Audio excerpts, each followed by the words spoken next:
Magandang hapon po. I hope mai-upload po namin ito agad. Ito po ay sermon. Kanina, ulitin ko po ang pag-sermon para mas maayos signal or mas maayos ang video quality. Although medyo meron po tayong konting challenge yung sa labas. Nandito po ako sa baba sa office at inayos po namin. So, hopefully hindi po tayo ma-distract sakali nung may mga dadaan ng mga sasakyan. So, po yung sermon natin.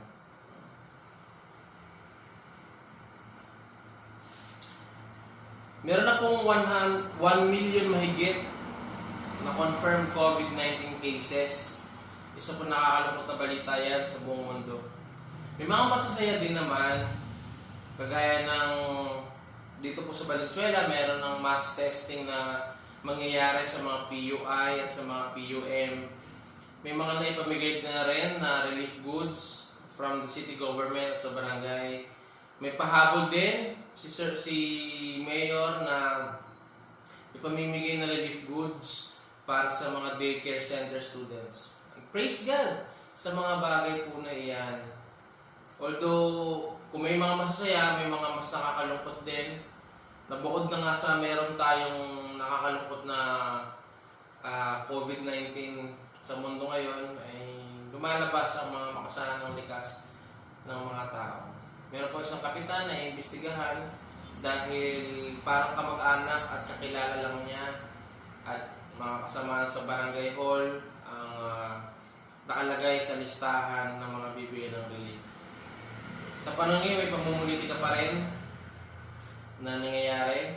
No? Kung sino pong gumagawa ng tama, siya po ang gustong ipatawag at imbestigahan ng NBI para daw sa posibleng paglabag sa batas.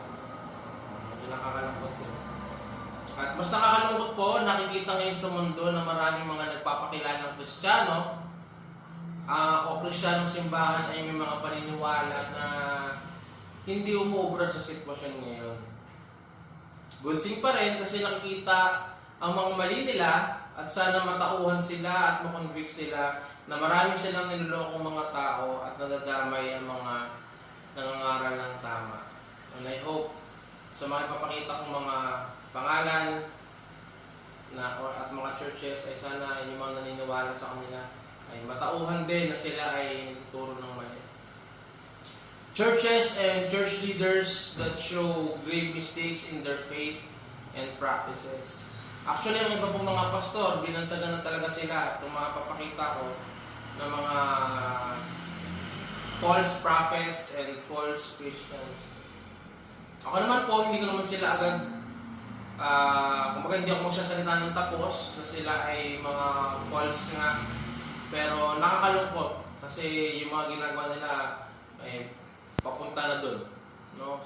So mag-ingat po tayo mga kapatid, kailangan po ng napakalaking discernment, lalo na po sa mga panahon ngayon. Meron po sa church, tago natin sa pangalan BC, they canceled their healing rooms. Ito pong simbahan na to ay nagsasabi na kapag ika-cast out mo ang mga sakit, sabihin mo lang ay pwedeng mawala ang sakit, pwedeng gumaling. Pero nakapagtataka, kung kailan kumalat ang sakit na COVID, doon sila nag-cancel ng healing rooms. So, nakakalungkot, no? Irony. What an irony. Meron din isang pastor, si L, admitted to have COVID-19. Isa rin siya sa mga pastor na naniniwala na i-declare mo lang, sabihin mo lang ang gusto mong mangyari sa buhay mo at ito ay mangyayari. So, nakakalungkot na in-admit niya na meron siyang COVID-19. Nagpapakita lang na peke ang kanyang pinapaniwalaan dahil kung totoo, sana hindi siya nagkasakit. Although meron ding mga lumalabas po na haka-haka na baka nagpapanggap lang siya na may sakit para kapag sasabihin niya na gumaling na siya, dagdag offering at dagdag pogi points para sa kanilang pananampalataya. Meron din isa, si TBJ, nagpropesiya, nagdeklara na ang COVID-19 ay wala na daw sa March 27. April 5 na po, nandito pa rin. Casey, ganun din, 2 araw ng pagitan, March 29 daw, mawawala na ang COVID-19 hanggang ngayon, meron pa din. At sabi po ng Biblia, kapag ang isa nagpapakilalang propeta ay naggawa ng propesiya, at hindi ito nangyari, hindi sila dapat katakutan dahil ang kanilang sinabi ay kalokohan lang at hindi ito galing sa Panginoon at hindi sila dapat katakutan. Meron din isa, itago na sa pangalan JP, hindi raw tatablan ng COVID-19 ang mga Christian. Sabihin lang daw sa COVID na para bang kinakausap nila ang COVID. You have no right to enter my body. So hindi raw tatablan. Pero, may lumabas sa balita, January pa lang, sinabi nila sa staff nila sa church, i-disinfect ng mabuti ang mga upuan, lobby, at elevators. So, ang tanong natin, kung hindi pa natatablan, bakit nag-iingat? Mga kapatid, mas tama pong isipin na pwede tayong tamaan ng sakit. Kaya dapat manalangin at mag-ingat tayo para hindi magkaroon nito.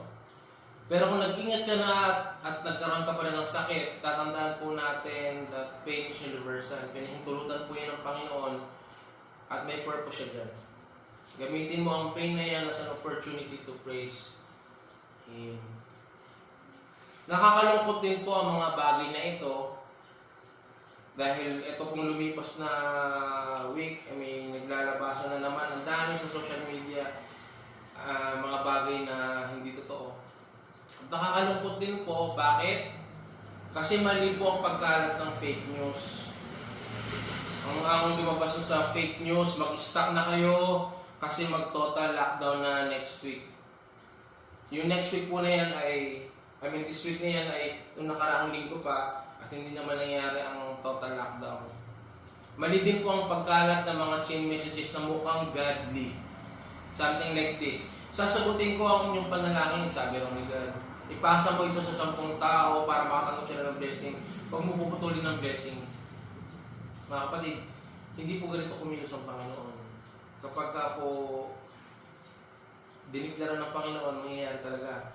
No? Hindi kailangan ng pagpasa sa technology, hindi kailangan ipasa chain messages, hindi po ganyan. Kaya kahit po gamitin ang pangalan ng Panginoong Jesus, hindi po tayo dapat matakot kung hindi natin ito papasa. Mag-ingat po tayo, mga kapatid, sa pinapasa po natin. Baka nagpapasa na pa tayo ng fake news, unverified news, at nakakalungkot, baka nadadamay pa natin ang banal na pangalan ng Panginoon. At mali din po ang pagkalat ng mga kaganapan sa langit dahil ito po ay kalokohan. No? Ito yung example last week. COVID-19 is declared destroyed in heaven. Let's declare it now here on earth. Sinasabi nila na basically sa langit daw ay diniklara na ng Panginoon na wala na ang COVID-19, so ideklara din daw natin dito sa lupa. So, wala naman pong taong nakakarating ng langit at bumabalik dito. No, these are extra biblical revelation, di umano. At nasasabi ko lang po dito, ito po ay kalokohan. Paniwala po natin ang sinasabi ng Biblia at hindi po ang mga ganito mga bagay. Huwag po tayong matakot dito. Basahin nyo ang Biblia ninyo, huwag puro Facebook. Mag-face the book din po tayo. Talagang nakakalungkot na kahit sa mga panahong ito, laganan pa rin ang mga panluloko sa kapwa.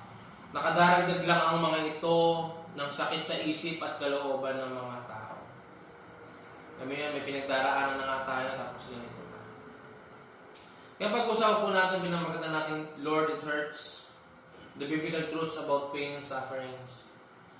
Ito po ay hinango sa Job chapter 2. So ang tanong natin, what are the biblical truths about pain and sufferings? Unang-una po, sufferings are set by the sovereign Lord. So sa Job chapter 2 po, dito po makikita natin na nagkaroon ulit ng meeting ng pag-uusap ang Panginoon at si Satanas. Again, pinagmalaki ni God si Job kay Satan. At sumagot si Satan. Sabi niya, skin for skin. All that a man has, he will give for his life. Malakas po ang loob ni Satan na sabihin ito dahil malamang sa malamang. Marami na siyang nasaksihan. Marami na siyang nakita ng mga tao na isinumpa ang Panginoon. Dahil nakaranas ng mga karamdaman at paghihirap. Sabi po, di ba? Parang pa rito siya sa mundo. So marami na siya nakita, malamang. At kaya nasabi niya na baka ganito rin ang gawin ni Job sa Panginoon. So anong sagot ng Panginoon? And the Lord said to Satan, behold, he is in your hand, only spare his life. Mga kapatid, kung ano man po ang nangyayari sa atin, may pahintulot ito ng Panginoon. At maasahan natin may mabuting purpose ang Lord sa mga pagpapahintulot niya. Hindi man natin maintindihan ang lahat, pero pagkatiwalaan natin siya sa lahat. Life and death is in the hands of the Almighty God. Kung ano pa yung nangyayari sa inyo, nagkasakit ka, pinahintulutan niya ng Panginoon. Meron kang namatay na kamag-anak, pinahintulutan niya ng Panginoon. Wala pong accident sa Panginoon, mga kapatid. So, anong ginawa ni Satan? So Satan went out from the presence of the Lord and struck Job with loathsome sores from the sole of his foot to the crown of his head. Ito po ay pwedeng galis, ketong, o pigsa, o halo-halo na. Ang kanya pong mga sakit or sakit sa balat ay na mula sa kanyang talampakan, no, hanggang sa kanyang bumbunan. At dito po, wala pong kaparehas sa pangyayari sa Bible. No? Ang sabi po dito, Satan struck Job. Sa New Testament po, kapag sumasalib ang mga demonyo sa tao, doon sila nakakapaminsala. Pero kay Job, personal siyang inatake ni Satanas. Personal po siyang inatake ni Satanas. Ang sabi dito, struck Job with loathsome sores. Very special ang nangyari kay Job. Ganun katindi ang suffering sa kanyang pinagdaanan. Nakakalungkot. Kasi minsan ng mga kabataan, magkaroon na ng pimple, parang end of the world na. Yung iba, hindi lang makakonek sa internet, end of the world na. No? Yung iba, hindi lang nilike ang kanilang shinare na TikTok ng crush nila ay end of the world na. Pero dito makikita po natin na si Job ay may matinding mga pinagdaanan. So, ano nga bang nangyari, no? After atakihin, no? Sabihin na natin atakihin ni Satan si Job. Ano na po ang sumunod na nangyari? And he took a piece of broken pottery with which to scrape himself while he sat in the ashes. And when they saw him from a distance, they did not recognize him. Lumabas siya sa city kung saan doon pumupunta ang mga ketongin. Pinangkakamot, pinangkakaib niya ang isang peraso ng basag na palayok para maibsan ang sakit na kanyang nararamdaman. Sobrang tindi po ng pinagdaanan ni Job na hindi na siya nakilala ng kanyang mga kaibigan. Kahit naman po siguro sino sa atin magugulat na makita ang isang kaibigan o kapamilya na nag-iba na lang ang itsura dahil sa sakit. Yan po yung mga kaibigan natin o mga kamag-anak natin na parang, bakit bigla ka nang nabayad ka ng todo bakit bumagsak na yung katawan mo something like that. Kung ganun yung reaksyon ng mga kaibigan ni Job sa kanya, pinangkakahit niya sa sobrang katay ng kanyang mga sugat ang isang basag na palayo. Ganyang katindi mga pinagdaanan niya. And actually, pagbabasahin po natin ang buong book of Job, ito po yung mga naranasan niya. Painful boils from head to toe. Ito po yung mga, yung sabihin natin, ketong, galis, o pigsa. Severe itching or irritation, sobrang nangangati ang kanyang mga sugat.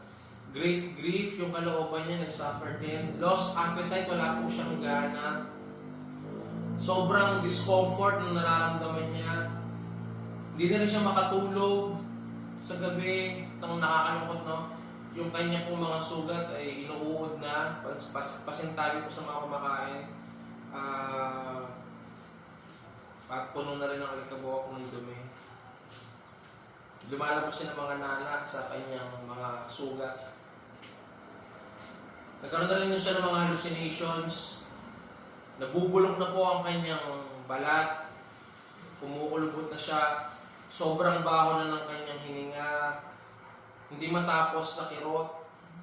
Ang kanyang balat ay nangitim na. Nangingitim na. Sobrang taas na lagnat.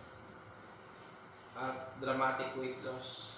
Bumagsak na ang kanyang katawan, namayat na po siya. Ito po yung mga sufferings ni Job na na-experience niya na pwede rin po natin ma-experience. Of course, physical, unang-una na. Nakita naman natin kanina yung nakakalungkot na pangyayari kay Job.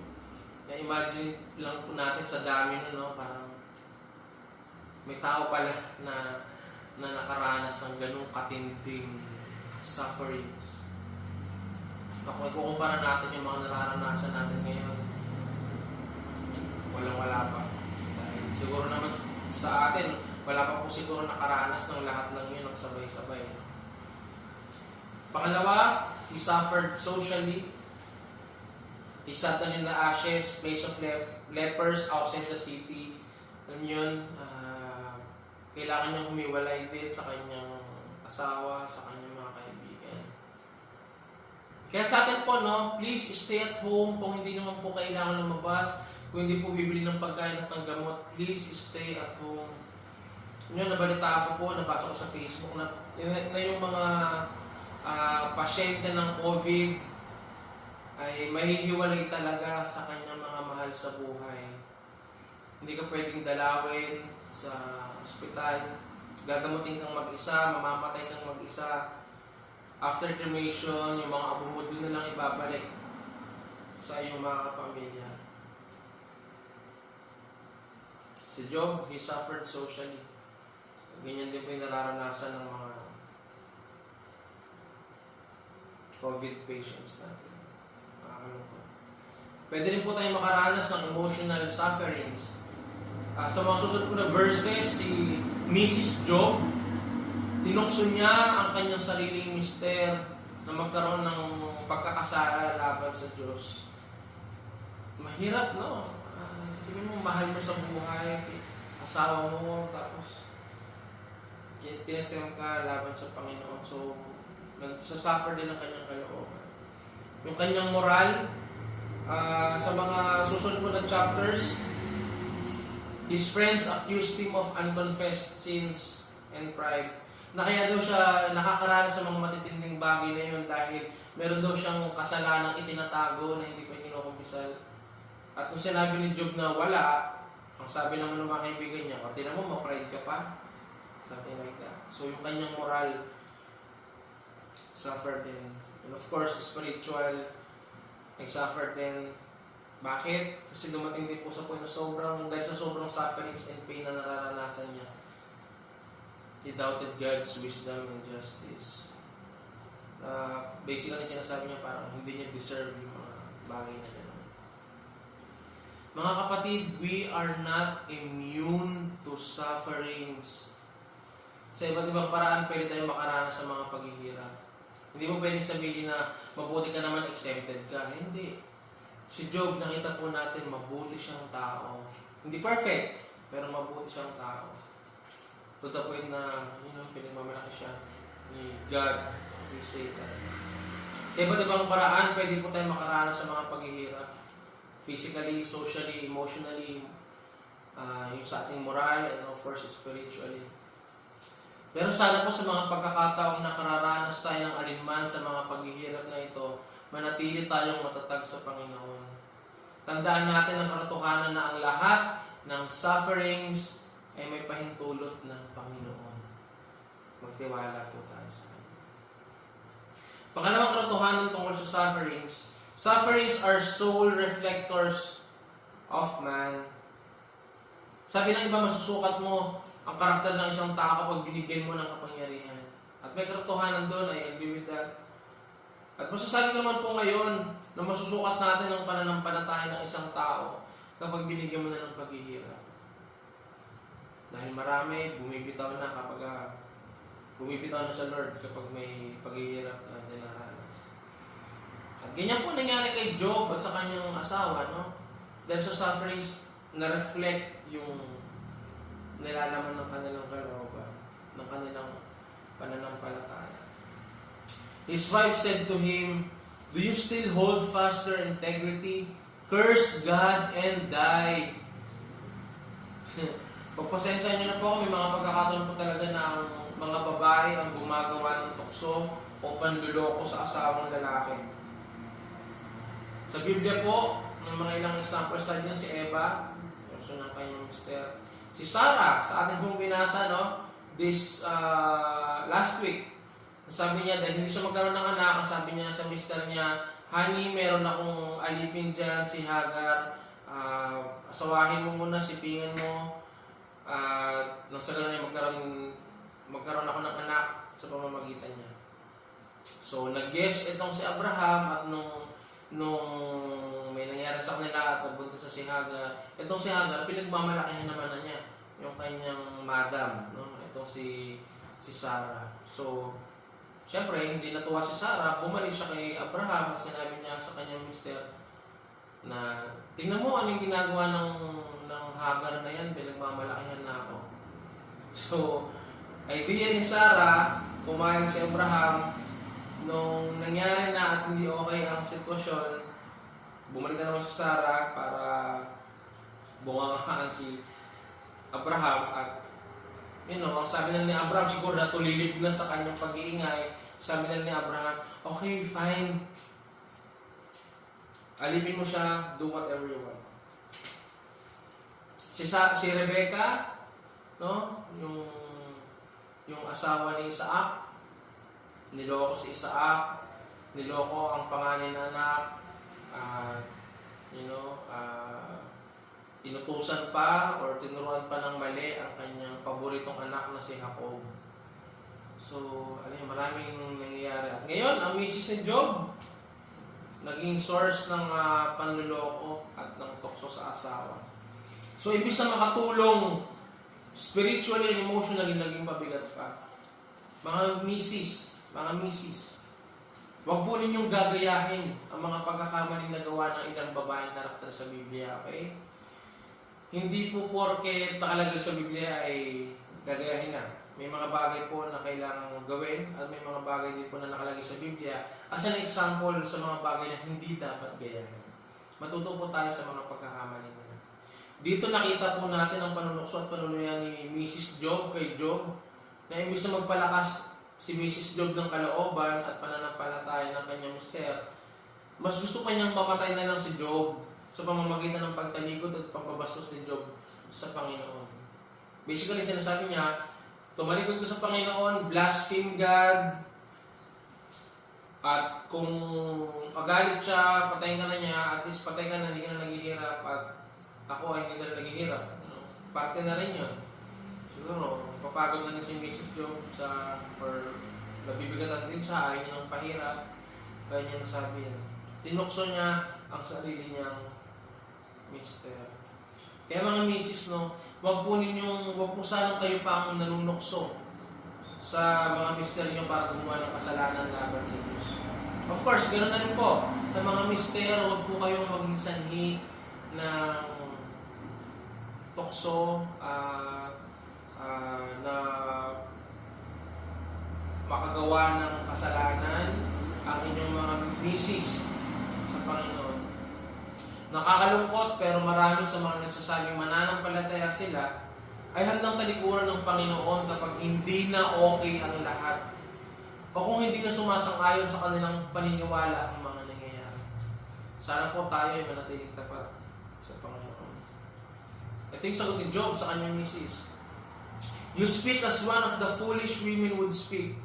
Shall we receive good from God and shall we not receive evil?" In all this, Job did not sin with his lips. Yung salita pong evil dito can be translated as calamity or kalamidad. Ganito ang faith mga kapatid. Ano man ang mangyari, ano man ang maranasan, maganda man o pangit, mabuti man o masama, masarap man sa pakiramdam o masakit, nananatiling tapat sa Panginoon. Hindi yung tipong hindi lang ibinigay ng Lord ang gusto mo, magtatampo ka na sa Kanya, hindi ka na magsisimba, hindi ka na magsuserve. Hindi po sana gano'n. No? Nawagayahin natin si Job at hindi lang ang misis niya. Ganda na sinabi ni Job, no? Shall we receive good from God? Tatanggapin lang ba natin mula sa Panginoon ay mabuti? Hindi ba natin tatanggapin ang mga kalamidad at mga masasamang pangyayari sa buhay natin? Kaya mag-iingat po tayo sa mga iniisip at sinasabi natin mga kapatid. Baka ito po ay nagpapahayag na ng pag-reject sa Lord at sa kalooban niya. Bakit? Kasi yung salita pong foolish dito, hindi po ito yung regular na parang ridiculous, no? But foolish here is somebody who rejects God and His will. Ito po, no? Somebody rejects God and His will. Kaya kung mag-iingat po tayo sa ating mga sinasabi at iniisip, baka mamaya nire-reject na pala natin ang mga kalooban ng Panginoon sa atin, lalo na kapag pinaka-cast out natin, rebuke tayo ng rebuke, baka hindi natin napapansin yung kalooban na pala mismo ng Panginoon ang ating tinatanggihan. Tayo po ay magpatuloy at dumako sa pangatlong punto natin. Ang katotohanan tungkol sa suffering. Sufferings are spaces for sympathy. Noong nakaraan po, this year lang yan eh, kung hindi ako nagkakamali, nakapan po ako sa KMJS ng isang tatay na may mga anak.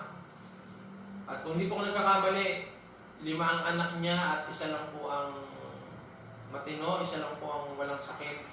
At yung mga natitira niyang anak ay may malubhang karamdaman. Mahirap lang po sila, nakatira sila sa isang probinsya. At wala pa po ang kanyang misis. So, itong tatay na to, basically, pasan-pasan niya ang daigdig para sa kanyang mga anak na may sakit at may karamdaman at siya mag-isang tinataguyod ng kanyang pamilya. Nung pinapanood ko po ito, hindi ko po maiwasang hindi maiyak. Tatay na rin kasi ako, alam ko yung feeling ng isang tatay na kapag nahihirapan ng anak, ay mas nahihirapan ang kalooban ng isang magulang. Isa lang po ang anak ko. At nahihirapan ako. At, walang matinding sakit si Marcos. Pero ang tatay niya ito, matindi po ang pinagdaraanan niya araw-araw para sa kanyang mga anak. Araw-araw mo nakikita yung mga matitinding nararanasan ng iyong mga anak. At di ko po maiwasan na habang ako'y lumuluha, nakapagtanong ako sa Panginoon sa isipan ko, Lord, bakit? Lord, bakit? Panginoon, maawa ka po sa kanila. Yun na lang ang tanging nasabi ko sa Panginoon at panalangin ko sa Panginoon habang ako'y lumuluha. Mga kapatid, sufferings are spaces for sympathy. Ito po yung ginawa ng 3 kaibigan ni Job sa kanya.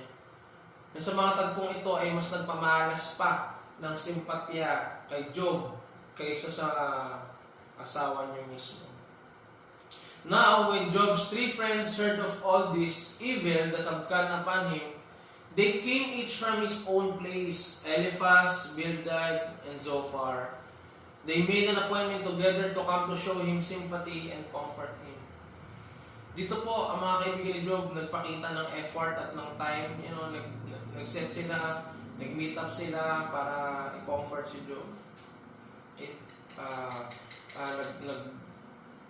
Naglabas sila ng effort, ng time nila. Na-imagine ko, pati kung ano man yung pwedeng maipahid or maigamot sa malaman, nagdala din ito ng mga ng tubig siguro o ng pagkain nila. Nag-effort sila para maipakita nila ang simpatya kay Job at ma-comfort nila si Job. And when they saw him from a distance, they did not recognize him. Kasi nga, sobrang tindi ng kanyang itsura dahil sa sakit. And they raised their voices and wept. And they tore their robes and sprinkled dust on their heads toward heaven. Hindi lang sila nag-isip ng awa at simpatya kay Job. Nakitangis din po sila kasama ni Job. Hindi sila nag-deny ng feelings nila. Nasaktan din po sila at in-express nila ang pain na nararanasan nila para sa kanilang kaibigan. These are traditional expressions of grief. No, they raised their voices and wept, they tore their robes and sprinkled dust on their heads toward heaven. Ito po yung pagpapakita ng grief ng mga panahon nila. Sa atin po, sa panahon ngayon, pagpapakita ng grief, nakikiiyak tayo, o pinupuntahan natin pag may mga sakit, or namatayan, papadala tayo ng bulaklak, papadala tayo ng mabuloy, may patapik-tapik sa balikat, may pahimas-himas sa likod. So, nagpakita ko sila. Hindi ko masama, again, na mag-express kapag tayo nasasaktan. Normal po na masaktan at normal din po na mag-express ng ating damdamin. And they sat with him on the ground 7 days and 7 nights, and no one spoke a word to him, for they saw that his suffering was very great. Hindi po sila nagsabi kay Job na okay lang yung Job, kaya mo yan, may plano ng Diyos, Job. Nanahimik lang po sila sa loob ng isang linggo. Nandoon sila at nakikisimpatya. Presensya lang nila, malaking bagay na. Lalo na po at nakita nila ang paghihirap ni Job. Sabi po dito, no? For they saw that his suffering was very great. Ang kahulugan po niyan, base po sa aking pag-aaral, it means continuous suffering in increasing measure. So yung pain na naranasan ni Job or naranasan niya na nung sinamahan siya ng kanyang mga kaibigan for 1 week, hindi lang po ganyan, kundi patindi ng patindi yung naranasan niya sa 7 days and 7 nights kasama nila si Job. Nagka-problema nung binuksan na nila ang kanilang mga bibig. May mga pagkakataon kailangan natin isara ang ating mga bibig para mapakinggan tayo ng nangangailangan. Kaysa sa magsalita at hindi maintindihan ang nasasaktang kaibigan. Isipin niyo na namatayan kayo, tapos may lalapit sa inyo at may magsasabi sa inyo, okay lang yan, Christian naman yan, sa langit yan pupunta. Okay lang yan, kaya mo yan, may plano ng Diyos. Honestly, nakatulong ba? Kasi sa akin, hindi siya tulong. Hindi siya tulong. Unang-una, alam ko naman yun. Pangalawa, hindi ibig sabihin na alam ko yun ay bawal na magdalamhati. At pangatlo, hindi porket sinabihan ako na okay lang yan, may plano ng Diyos, para bang wala na akong karapatang mag-express ng damdamin, na para bang wala na akong karapatang magdalamhati. Kaya mas maganda po minsan, na manahimik na lang at hintay ng tamang pagkakataon para sabihin ang mga gusto mong sabihin. Kahit maganda ang gusto mong mga sabihin, kahit ito'y totoo, kahit ito'y malalim, kahit ito'y biblikal, kahit ito po ay tama, kung hindi po tama ang panahon ng pagsasalita mo, hindi po ayos ang paraan ng iyong pagsasalita, at hindi po ayos ang puso or hindi handa ang puso ng pagsasabihan mo, hindi rin po ito makakatulong. Kahit alam mo that God permits pain and suffering, that God has a purpose for pain, and that pain is an opportunity for praise. Yes, ayan po yung mga points natin last week and this week. Huwag mo ito basta-basta sasabihin sa isang taong may COVID-19 or sa isang pamilya na nagdadalamhalin dahil namatayan or may anak na may matinding sakit. Hindi nyo po yun basta-basta sasabihin, Baka po mas magandang manahimik ka na lang muna at ipanalangin sa Panginoon ang sitwasyon, And you should ask God for the right timing, right words, and right manner when to say and how to say your right theology and biblical knowledge. Kailangan po ng tamang panahon para sa lahat. So, how can we show sympathy to those who suffer? By coming out of our comfort zones to comfort them. Kailangan natin mag-effort. By showing expressions of grief, hindi mo masama mag-express. Ilabas po natin yan. By being with them. Kung gusto po natin makasimpatya sa mga nagsasuffer, let's be with them. Not only in prayers, but kung pwede naman, kung kaya naman, ay samahan po natin sila. And of course, by silent shouts of sympathy. May mga pagkakataon na kailangan natin manahimik at makidalamhati. Magpakita ng awa, ng simpatya sa mga nagsusuffer natin kaibigan. Kaya mga kapatid, what are the biblical truths about sufferings? Unang-una, sufferings are set by the sovereign Lord. Sufferings are soul reflectors of man. And sufferings are spaces for sympathy. At tandaan po natin, si God po ang nagbigay ng permiso, si God din po ang nagbigay ng limitasyon. Kaya kung ano man po nararanasan natin, may pahintulot po yan ang Panginoon. Sufferings are soul reflectors of man. Sa pamamagitan ng sufferings, doon po natin na ilalabas ang tunay na nilalaman ng ating mga puso. At sana, ano man ang mangyari, tapat tayo sa Panginoon.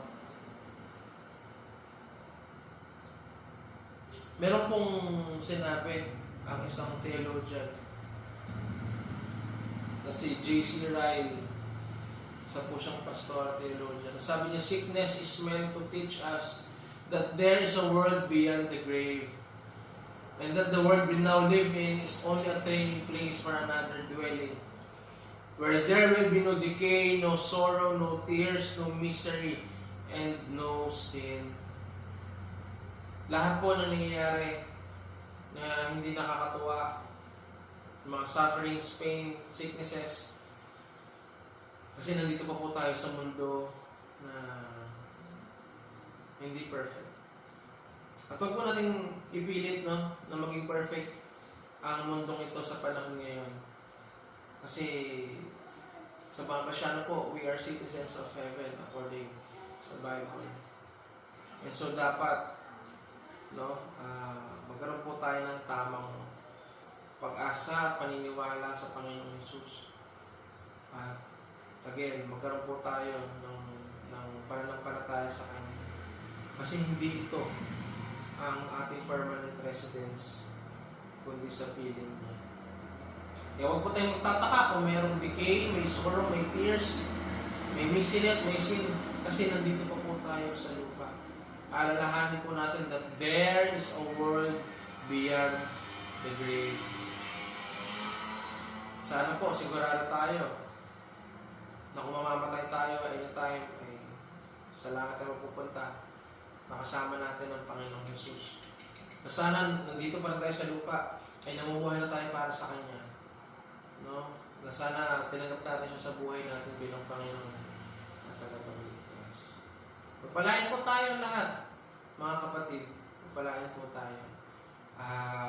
Gusto ko pong magpakita rin ng isang kanta na napakagandang reminder sa atin na ang sufferings ay pinahintulutan ng Panginoon.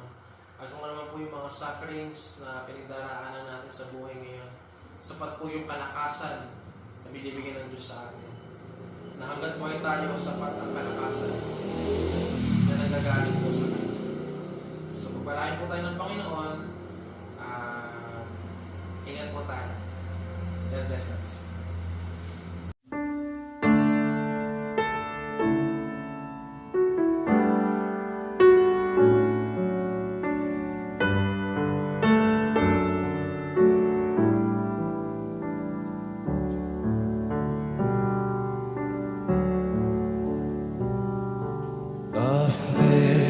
The saint to Christ draw near, your Savior's grace.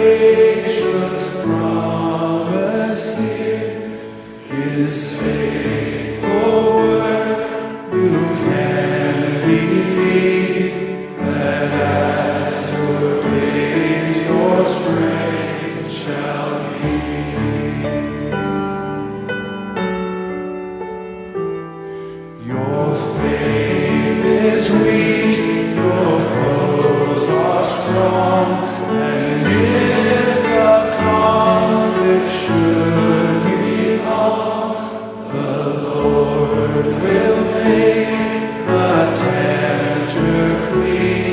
That as your days, your strength shall be. So sing with joy, afflicted one. The battle's fierce, but the victory's won. God shall supply all that you need. Yes, as your days, your strength shall be.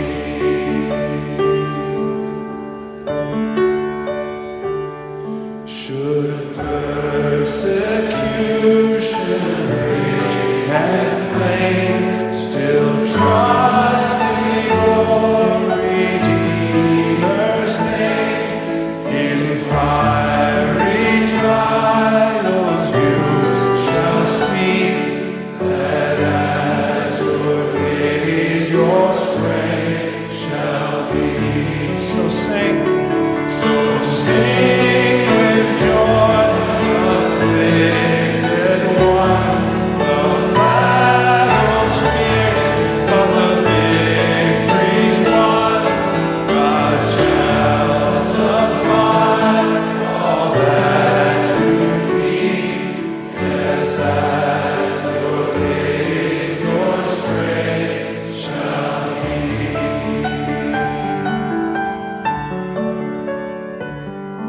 When called to bear your weighty cross, or sore affliction, pain or loss, or deep distress, or poverty, still as your